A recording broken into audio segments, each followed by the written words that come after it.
trimmed in some way, shape, or form.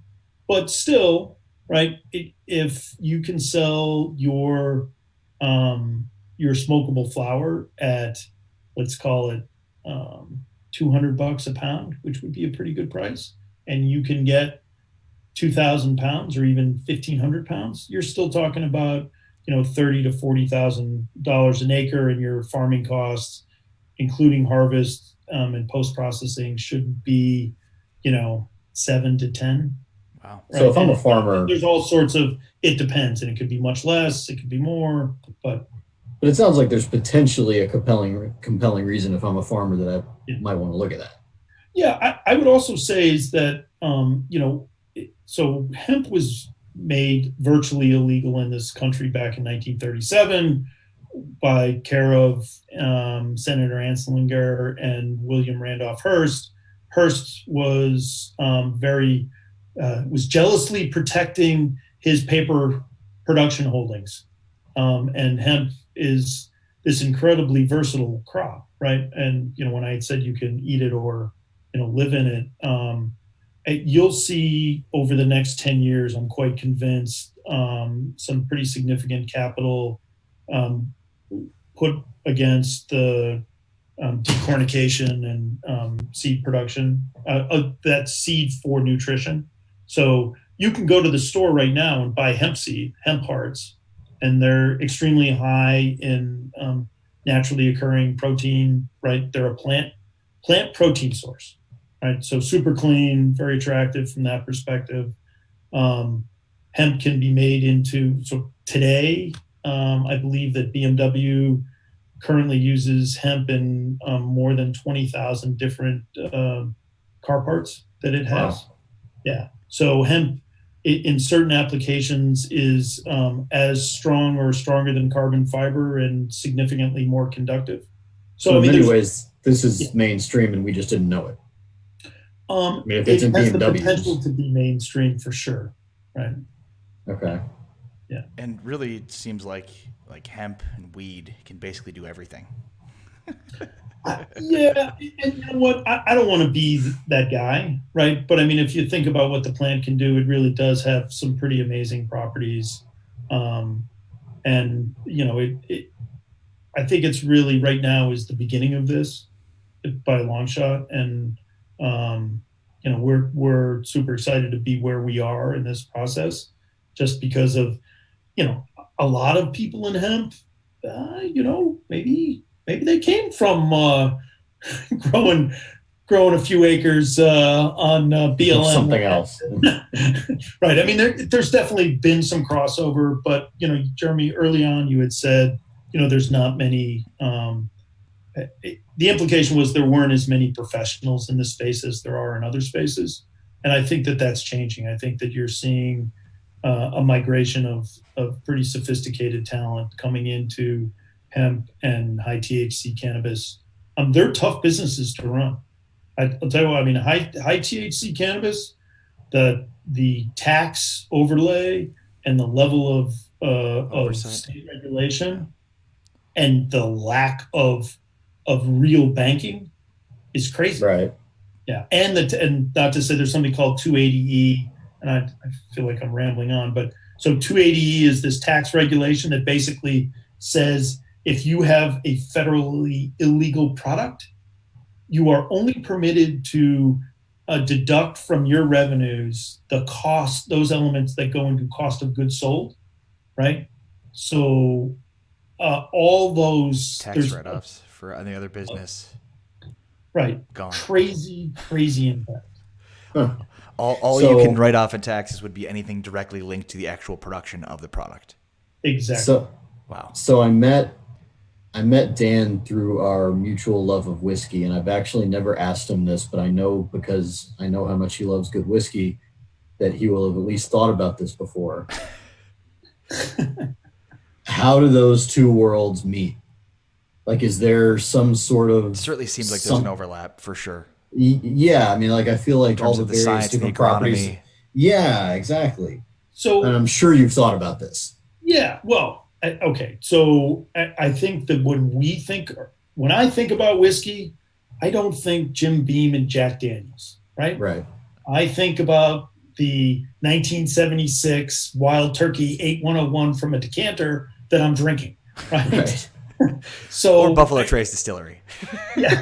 Right. But okay, so I can tell you that there have been some very big investments by alcohol beverage companies, notably Constellation, invested essentially $5 billion in a company called Canopy Growth, which is a Canadian publicly traded, it's the largest cannabis company in the world at the moment. So like looking down the line, the alcohol folks are definitely looking very hard at weed. Well, and right? you mentioned this at the start when we talked about sort of sports leagues involvement and the stigma, but also what you mentioned, which is the amount of dollars that are tied into the alcohol business, and that those are viewed, I suppose, as competitors and not as complements to one another. Weed and booze. And I mean, it's like if you're in the alcohol business, how could you not view this as a new frontier of revenue for you? Yeah. Yeah, I just looked it up. I mean, outside of whiskey, Constellation, who Dan was talking about, they own Corona, they own Modelo, right. They own Casa Noble Tequila. Didn't they buy High West? Vodka, they own Vodka, that's right. So they've got a ton of product lines where if they can figure this thing out, they can plug that Are they in. the only ones that you know of that are in that business right now? No. There's been talks. I mean, there's rumors of talks from all sorts of people, including Coca-Cola, who is talking to some of the Canadian LPs, which are licensed producers. Wow. So I think the prevailing wisdom or thought is that weed's not going away. I mean, to the question about will cannabis move into and take market share from alcoholic beverages, right? That's a huge market, right? And so there are some alc bev companies that have started to introduce products that are high CBD products and even some THC infused beverages. I think the price point's a little challenging. I think it's a little harder to regulate. I haven't tried them, so I can't. I've tried some of the hops infused and the CBD beverages. But so that exists now. It does exist, but in really smaller market shares. And I think there's some interest in, is there some migration of millennial dollars from alcohol to cannabis? Ari's shaking his head yes, or nodding his head yes. I think there is, but I would also point you, I was just looking at this data today. This investment bank called Cowen conveniently published a report about alc bev performance over the last 12 weeks. And like year over year, they are crushing it right now. While the 4-week trends were in the mid-20s as far as growth, the 12-week trends were even stronger. And compared to like a year ago when they were basically flat on a year over year basis. But that has surprised me because it's like the first thing I did when the pandemic started and you're locked in. It's like, go get all the booze you can. If we're going to be locked in here, I need booze. Well, and what people smoke, what the most of the population is smoking weed for, fits in very well with sitting at home and doing nothing. Right. Yeah. So, we touched on, so what are the benefits? There's a number of, athletes, largely former athletes who are now very much, saying, this is the way I want to go. There are also athletes who are using weed in connection with their training, right? Both pre and post, right? So this guy, what's his name? He's this long distance runner. Like he trains 120 to 140 miles a week. It's friggin' crazy. His name, Avery. And the idea is that cannabis can be this bronchial dilator, so you can actually intake. And he's not going out and like getting ripped stone. He might take a hit before he goes on a run, but he feels like the combination of loose, and I'm apologize for my dog who I got no control. I'm happy to mute if you want me to. No, he's working on his lungs for sure. He's an invited guest. So long as if the fire engine comes by, then I will mute because he will howl. Avery Collins is who you're talking about. You go. And the guy is, I mean, he is an elite athlete, right? I mean, you're talking about a guy who is covering, who competes in these ultra marathons, 100 to 200 miles at a time. I mean, if he's training 100 plus miles a week, it's nuts. But the idea that you can actually, so some of the young people are like, oh, well, you can't focus when you've smoked, you gotten high, right? But your ability to clear your mind and immerse yourself in that activity without kind of overanalyzing it, there's a number of endurance athletes who promote that concept. What about, I would think though that that would not be conducive long-term for your lungs. Like that certainly has to be one of the drawbacks of it. Yeah. So I found one study that basically said that cannabis use was not detrimental to your long-term lung health. It was like 2013. I mean, it seems just counterintuitive to just, it just doesn't make it. You inhale anything in your lungs, it's not good for your lungs. I think the comparative there was tobacco, right? Oh yeah, if you're going to choose one or the other. Huh? Right.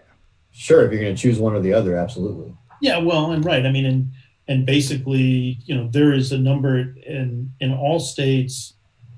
Your product has to meet a bunch of regulatory guidelines before you have to get what's known as a certificate of analysis, and it needs to demonstrate by the lab, third-party lab, that it does not contain any of, it does not, not contain, but does not violate any of the thresholds for any number of regulated product, right? So you cannot use certain products in connection with growing cannabis, right? That you can with growing tomatoes or strawberries. Wow. Or anything else that you eat.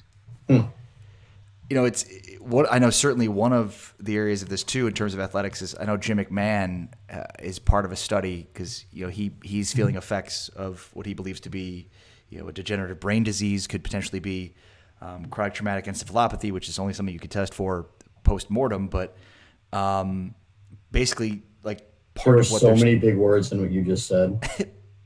I just love to say chronic traumatic encephalopathy. I know it's CTE, but go ahead. It's just really did fun you practice to say. that?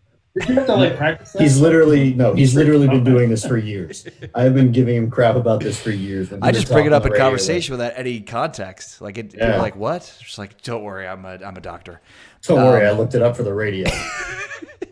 But basically, what they're studying on him is that it could reverse the effects of brain damage, which is, holy cow, incredible. Yeah, and I think that there are a number of a significant of cannabis use in connection with traumatic brain injury, right? And in fact, there's a positive indicator, right? There's a statistically higher survival rate if you include THC in the treatment of a TBI. It's still like most people, it's like an 88.5% survival rate anyway. It goes into the mid 90s when you include very low levels of THC within that treatment protocol. Yeah, that's really interesting, especially because it seems like it's not just treating the symptoms, but rather actually treating the disease itself, which is that's the most encouraging part of it, I would imagine. Yeah. So and it's listen, football players spend their lives crashing into each other, right? And the use of cannabinoids in connection with treatment of that on a proactive basis, it seems like, pardon the pun, a no-brainer, right? There's anecdotal, and I was unable to verify this while I was kind of working up to this, but that the Israeli army actually treats on the battlefield those folks who have brain injuries or suspected to have brain injuries of any sort with CBD as a first, one of the first things that they get.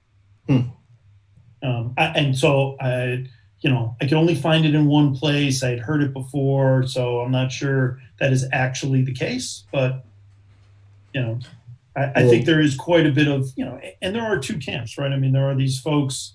I mean, if you go to Project CBD, there's a guy named Martin Lee who has been studying the effects of and promoting the effects of cannabinoids on the human body for, I don't know, 20 years. But there's folks who are definitely, this doesn't make any sense how we're dealing with this. And it doesn't make sense that we're not opening up to, greater, at least trial, right? I mean, I think the players union is in negotiations with the NFL about about trialing cannabinoids in connection with treatment. Well, speaking of brain injuries and general issues with cognition, chronic, I noticed you're wearing encephalopathy. Well, mostly brain damage is what I'm. Oh yeah, there you go, Draymond Green. I noticed you're wearing a Draymond Green shirt. Speaking of brain damage, yeah. Speaking of people with cognition issues, which leads no, that's kind of harsh. Right, he's smart. He's smart. He just happens to be an okay player that was really good on a really good team, but he's just now an okay player on a bad team, which is not good. Well, so here's my question. I think he's better than an okay player okay, let's hear the question. How do you think the Warriors are going to do in the bubble? In the bubble? In this NBA postseason bubble, how are they going to do? They're sitting on their asses at home. Yeah. Oh, okay. I think they're going to do great. That was the joke, right, Jared? I'm just double checking. Look, I'm a Spurs fan. Do you know how few Spurs over Warriors jokes I can get in my life right now? Yeah, I'm going to take the bait. I'm doing it. That's right. The Spurs get some extra games here while they're long. What is it? 20-year playoff streak. 23 years. Yeah. And you know what? I could not, as a Warriors fan, I could not have been happier that. I mean, listen, sure. Yeah. If you have to be happy, if there's anything, there is nothing to be happy about with the situation in the world right now with pandemic and all that. But you're missing Clay. I mean, I went to 2 Warriors games and it was hard to watch. It's such classic dumb Warriors luck that they timed how bad they were going to be this year with this. Like, they timed the cap spike with Durian's free agency. Here's the question: and now we're going to tank for good next year. Who do they sign? Right. I think. Listen, Clay comes back. Does he? I mean, so now Clay has what'll be a year and a half, really of rehab. So he really should be at full strength. Some high draft pick's going to be in there. Who? True. Some high draft pick's going to be in there. Exactly. And so they get a top 10 draft pick and they have cap room. I think the Warriors are going to be competitive in the West, but come on. It's the Clippers and the Lakers are tough squads right now. And Anthony Davis and LeBron together, that is a formidable duo. And the Clippers, listen, the Clippers gave the Warriors fits before they had Kawhi. Yeah. Right? We don't actually acknowledge the Clippers on this podcast. We don't actually acknowledge the Clippers on this podcast. Oh, right. Oh, because there's this guy who's yeah. I don't know who you're talking about. It was funny. The Spurs did on Instagram today, all these great playoff moments from the Spurs during the 23-year streak. He was not pictured in a single one. It was phenomenal. Well, it's crazy how much the national narrative has changed on Kawhi. It's weird how it seems like everybody is okay with the move that Kawhi made now, as opposed to the bitch move that it was, because it was a bitch move that he pulled. What do you mean, like just shutting down for the year and not playing, or yeah, like I'm out, and then you trade me, and then all of a sudden, I might be healthy enough to play. Not showing up at all. I mean, there's just a different way to go about it. And, even if you're upset with the Spurs and you want out, to just not play, not show up, force your way out. And he was never good about talking to the media, ever. The Spurs protected him the entire time he was in San Antonio from the media. But to just, I don't know. It's just such a negative move. Again, it's fine if you force your way to San Antonio, but just the way that he did No, it. it's not. Well, okay. No, it's So not. one of the It's reasons not fine. you'd have to think, first of all, I mean, all due respect, San Antonio is a relatively small media market, and the play that the bitch move, as you're calling it, that move. Kawhi pulled, it got play, but it was like most people were like, yeah, okay, Right. whatever. Yeah, no, absolutely. It wasn't the national story that it would have been in half of the other NBA cities. Absolutely. He makes that shot against Philadelphia, right? Yeah. That shot, it was like all of a sudden it was like people love a winner. And man, it was a pretty amazing game. I mean, the Warriors were really only run. Yeah. The Warriors, they almost beat that team, right? I mean, yeah. Steph forced that last shot. It wasn't pretty. But I mean, come on. If they had won game 6, that would have been unbelievable, with Clay having gone down with a ruptured ACL. It's amazing. For the first time ever, I find myself rooting for the Warriors, and they let me down. Yeah. The other thing that I think they win when I want them to lose, and they lose when I want them to win. The other thing I think it shows is like we just, in the moment, especially in the NBA, because it's so star driven and one player driven, that's like one player can dramatically change your fortunes. It just, like, it seems like the window is going to be open forever. The window for the Warriors was going to be open forever. The window for the Spurs was going to be open forever. And it just, things change very, very quickly. And I don't know if that's a modern NBA thing as much as it is. It's just like we're prisoners of the moment sometimes. And it's like windows close and close quickly. Well, I think it's indicative of the shift of power in the NBA. I mean, the power resides. But it's ever shifting, I guess. It seems like the die has been cast and this is where it is, but it's like it's going to continue to shift. Yeah, but my point was less about who is a good team in any particular year, who are the power teams, and much more around the dynamic of what is the power dynamic between the owners and the players. Yeah. And right now, I'm sorry, it seems like the players rule the roost. No question. And I got no problem with it. It's like, hey, if we're the people that are making this, and it's what's really unbelievable is the talent differential, right? I mean, these are world-class athletes, every one of them, yet there's a couple of guys, 10 guys, who are really that much better. No, it's true. It's very true. The margins are slim, especially like Kawhi's a great example of this. But Kawhi, you see the rise of him from being a guy that shot like 27% from threes last year at San Diego State and was a 3-and-D guy with the Spurs, becoming, one of the best players in the league. Basically, it just shows you the difference between the talent differential there. Yeah, I mean, it's funny because you guys are focused on Kawhi. I mean, so what about KD saying I'm done? Like, I mean, I feel exactly the same. Yeah. I mean, I didn't like that he went. I didn't like that he left. I didn't like where he went to. And one of the interesting things with him specifically is there's been so much talked about and written about that's not really basketball. Like, he did all this like in search of happiness and contentment and validation, I guess. And then he went to the Warriors, won a title, Finals MVP, and he still didn't feel the validation. Won 2, right? Was it? Yeah, that's right. He won 2. But it's also funny because it's like the way that he's perceived and will be perceived in history versus Steph.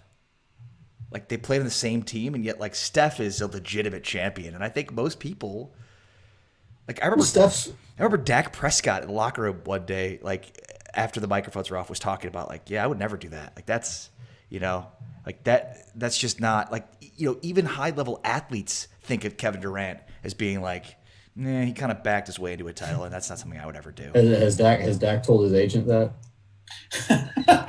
It's off the record. Okay, now I put it on the record, so there it is. Okay. But I mean, I just, it's so interesting how you've got like 2 players that are both linked, and yet they're going to be remembered completely differently. Steph cannot, if he didn't play another game, he's in a pantheon of player now that Durant just isn't. But why is that? I don't know. I mean, when you say a pantheon of player based on like the overall persona and like who do you pick for your team?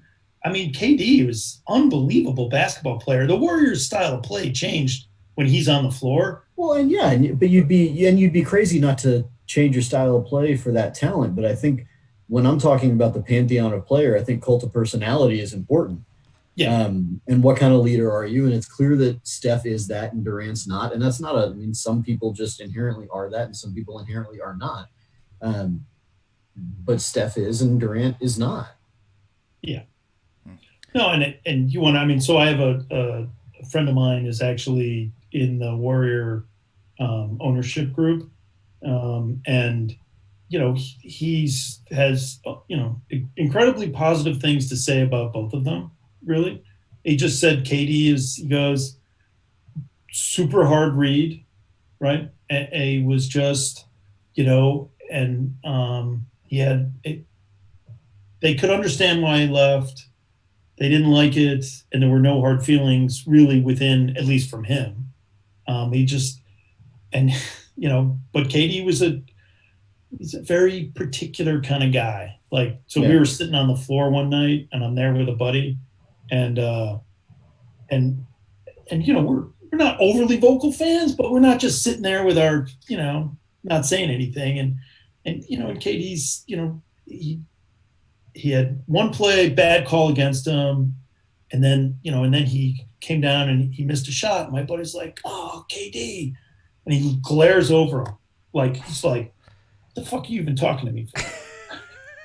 And then there was another play at the other end of the floor.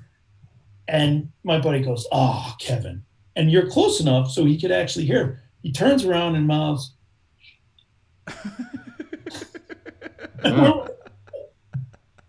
Look at that. Really? I mean, come on. Were you wearing a Draymond jersey? Is it possible he mistook you for that?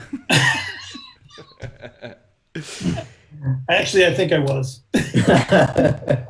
Dan Stromberg of Beacon Hemp. Check him out. Jared Mandel. All right, Temkin. Dad, thank you so much for joining us today. This is a really enlightening conversation. Appreciate it. Is there like if I want to find out more about Beacon Hemp or this sort of thing in general? Of Google, right?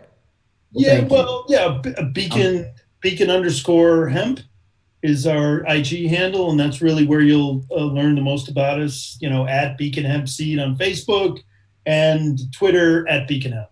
So, cool. Please do, and you know, happy to talk to anybody about hemp and where to go. Dan's a fun guy to BS with. Call him. Thanks, Dan. Hey guys, thank you very much. I really enjoyed it. Thanks, man.